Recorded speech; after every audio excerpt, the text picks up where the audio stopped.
Mari, balikan na kao. Ay, nakatagyan ako. Yan Tapos dito. iso. Bubukod niyang bubutahan. Baga ng karton. Bibutang ka na yung baga ng karton. Ano lo?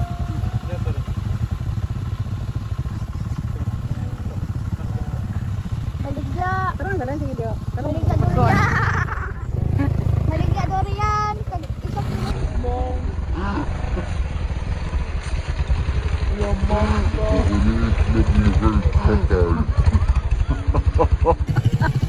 Hi mga katamheart, good morning sa inyong lahat. At ito na naman tayo, andito tayo ngayon sa aming farm para samahan niyo kami mag-harvest ng durian.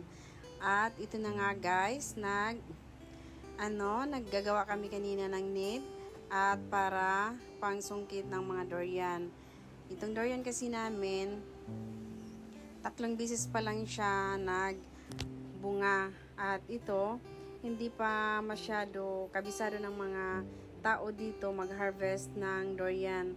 Kaya yan, yung net na lang yung ginagamit dito at pang-harvest ng durian. Kaya guys, kanina pa kami dito, mga 6:30, agang-aga kaming pumunta dito mga katamhard. Kasi nga, kanina pagising namin, uminom lang kami ng tubig at yan lang ang laman ng tiyan namin, tubig. Kasi nga, naka-mindset na sa amin na pupunta kami dito ngayon sa aming farm para dito na kami mag-almusal. Ito na nga yung almusal namin, itong durian. Mga katamheart, napakasarap talaga itong durian kapag i-almusal mo. Talagang napakagaan ng pakiramdam, yung parang busog na busog ka. Ang alam mo kasi sa durian, ang mataas dito is calories. Kaya wala namang problema kapag kumain ka ng marami, kapag wala ka pang nakakain. Pero mag-ingat lang po tayo kasi sabi nga nila, pero wala pa akong na-encounter na kumain ng durian at tinatake ng high blood. Yun kasi ang sabi nila, kapag mataas yung high blood mo, mataas yung sugar mo, bawal ka dito kumain. Tamang-tama, yung BP namin, ako 100/80, kaya ito nga, sabi namin, dito kami ngayon, kakain ng durian ng morning, dito kami kakain talaga. Kibali ito na yung aming almusal, itong durian. 3 beses pa kasi kami naka-harvest ng durian, ikapangatlo ngayon, at talagang yung yung mindset namin dito talaga kami mag-almusal at morning kami pupunta dito kasi hindi masyado mainit dito sa area na to. Iba kasi yung pinupuntahan namin na farm namin doon sa kabila, malamig doon. Dito kapag bandang alas 10 na or 11, talagang mainit na. Kaya maga kaming pumunta dito para naman hindi namin sasalubungin yung init. Kasi kapag mainit talaga, hindi ka makakagalaw at kumakain ka pa ng durian. At sabi, pangpataas daw ito ng dugo, ng BP, bawal yung mga may high blood. Kaya, yan mga katamheart, inagaan namin papunta dito para naman hindi kami magmukhang tanga. Kasi last harvest namin, sabi namin, pumunta nga kami dito ganitong oras. Ngayon, ayan na nga mga katamheart, nag-ihaw ako ng isda para mamaya pang lunch namin. Ayan mga katamheart, yung last harvest kasi namin, pumunta kami dito at katanga-tangahan namin, nagtagal-tagalan pa kami, kaya inabutan kami ng hapon. At hindi kami naka-harvest kasi masyado talagang mainit.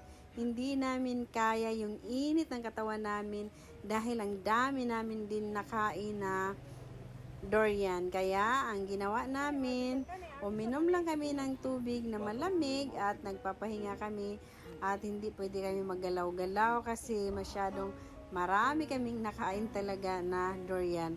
Kasi ako last time, ang nakain ko na durian, 3 piraso yata. Yung 3 piraso, buo yun sa isang buo, 3 buo. Hindi ako nagkakamali, mga sa isang buo na durian, mga 3 kilo or mahigit 2 kilo, mga ganon to, 0.5. Kasi talagang napakasarap talaga. Matagal na din kasi itong durian season lang kasi ito bumubunga. At syempre, matagal-tagal na rin hindi kami nakakain, mga 1 year, kaya banat juday. Ayan guys, ganun lang talaga kapag mag-harvest, kapag nasa sa ilalim lang ng punuhan. Ganon. Pero kapag nasa taas na, net na ang ginagamit namin, yung pag-harvest kasi kailangan maingat din para hindi siya mahulog. Kapag mahulog kasi siya, mga katamhar, yung impact ng durian is para siyang, anong tawag doon? Lagom ba? Kanang mabunog siya guys ba? Remote sa itawag na. Hindi siya maganda, sira sa loob, iitim siya sa loob kapag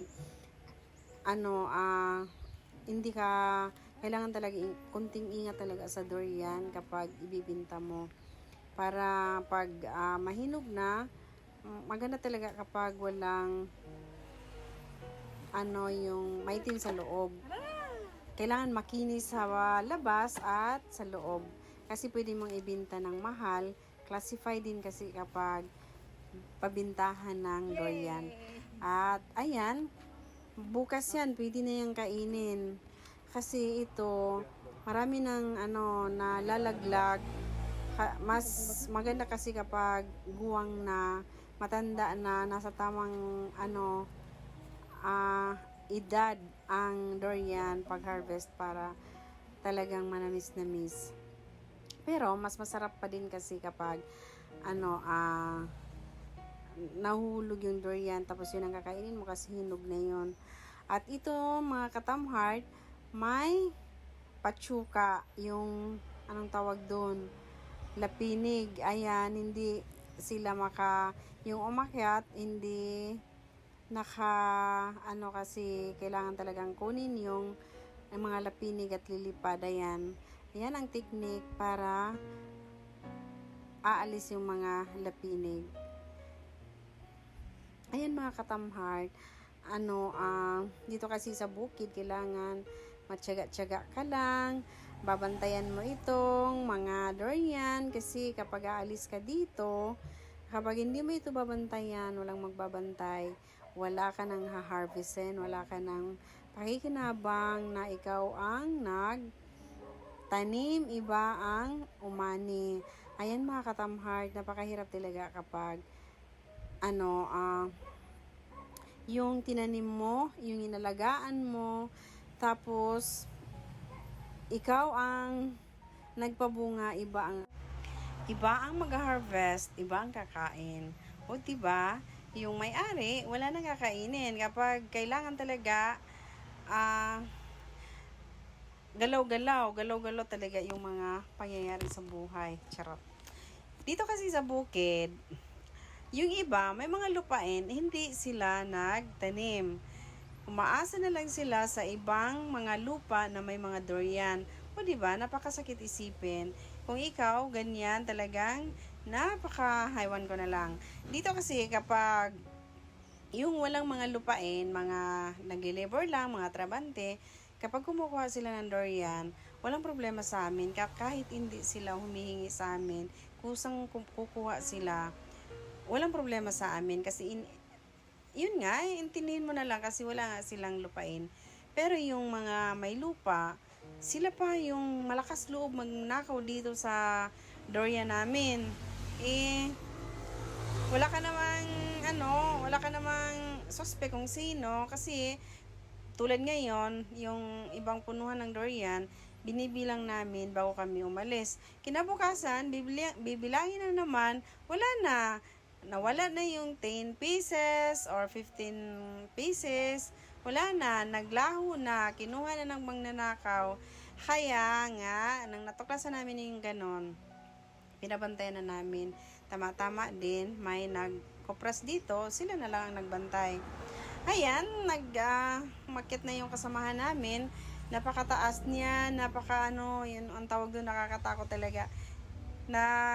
Patupatupig pa yan sila kung sino nga aakyat. Kasi itong isa, sabi sa amin, ako ang aakyat kasi pakyaw nga yan. 1,000 ang pakyaw niyan. Tapos kukunti lang ang bunga niyan. Kasi lahat nahulog na. Kaya wala na kaming ma-harvest.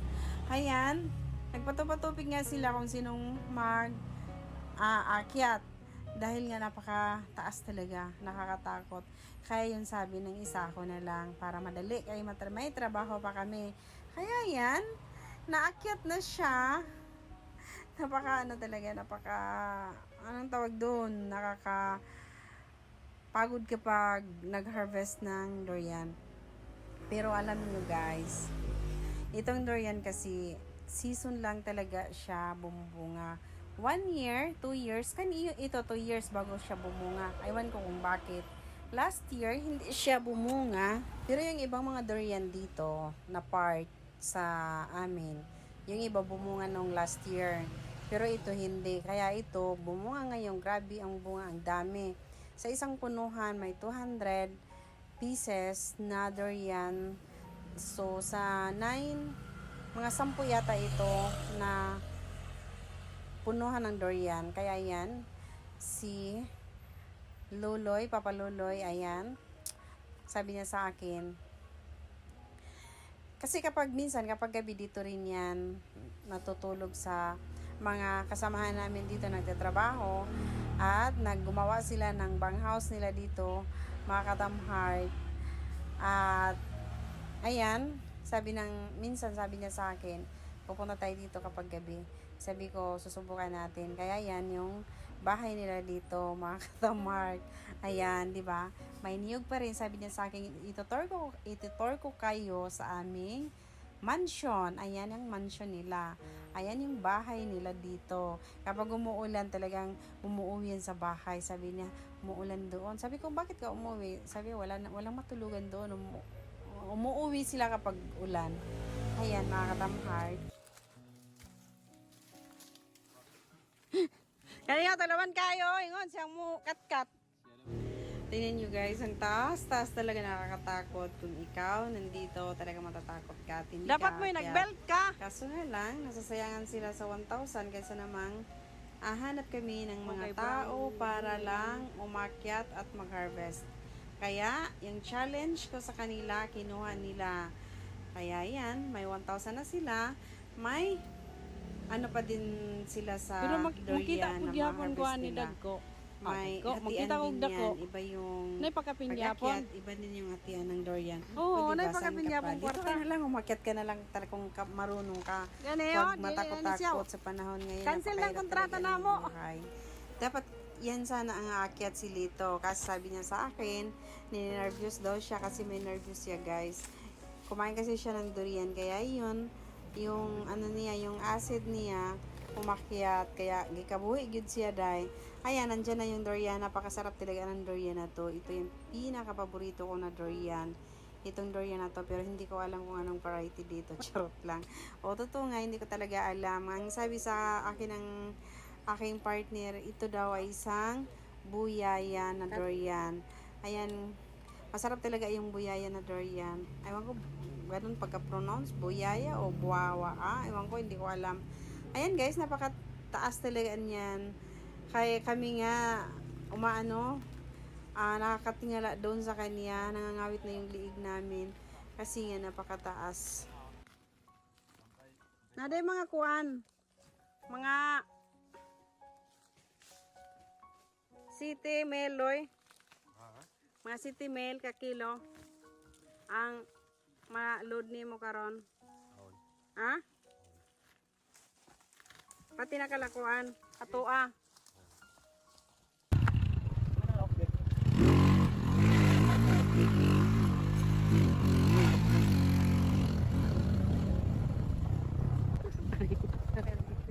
Bi.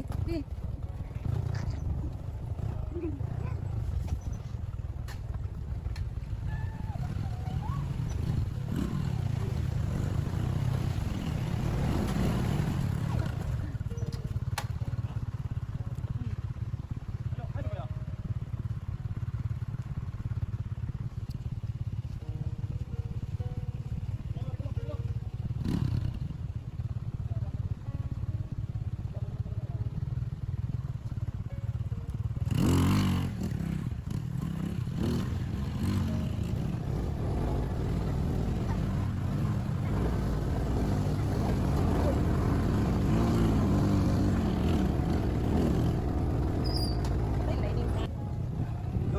Dong.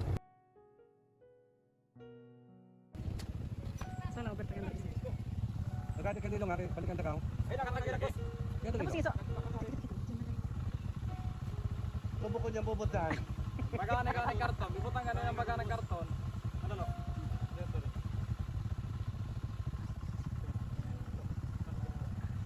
Maligya. Tara na lang sige dio. Maligya durian.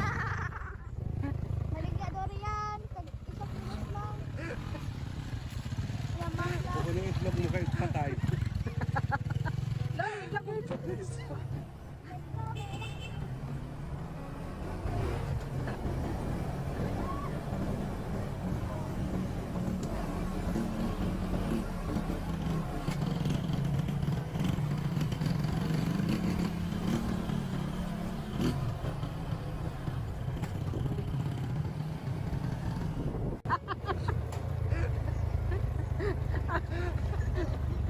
Away sige. Siguro na sige. Siguro nagliyong mga yang lumot ng itlog na tusok. Hindi ko tayo talayo lagi. Ha? Tanawa na ka lang sa batsing. Palayo lagi. Ha? Hindi tayo din mayon. Ano na? Palayo lagi. Aray.